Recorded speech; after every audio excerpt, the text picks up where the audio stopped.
Hi, I'd like to start this video off by saying fuck ICE. I find their mindless, tactless raids to be disgusting and an insane abuse of not only power, but of those who are merely seeking to better their lives and the lives of their families by seeking opportunity in a country so gung-ho on insisting upon itself being a land of such. Not to mention its creation, and the irony of those in power in this nation going against immigrants as though it hasn't been established by the very kinds of people, immigrants, in which they wish to remove. As many of you may or unfortunately may not know, ICE has been conducting various raids around the country, with their total arrests currently making up approximately 352,590 people.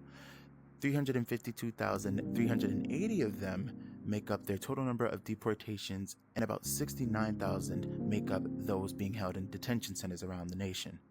This is as of January 28th, 2025 to January 8th of 2026.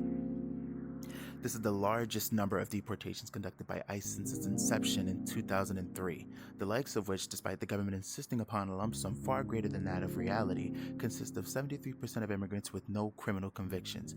A mere 5 to 10% consist of violent offenders, and many of those with nonviolent convictions have committed smaller crimes, like traffic violations, which seem to be a commonality amongst offenders.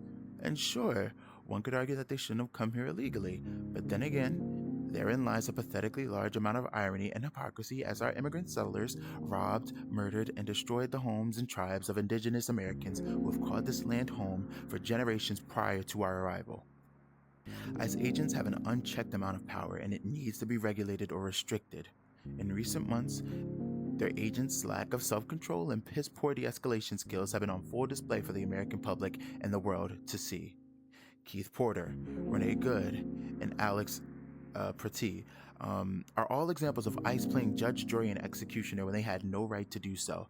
These kinds of incidents are only bound to get worse as the months go by and tensions between ICE and the communities they've been recklessly wreaking havoc on rise, and more people take to the streets in continued efforts to stop the violence ICE has brought to their cities.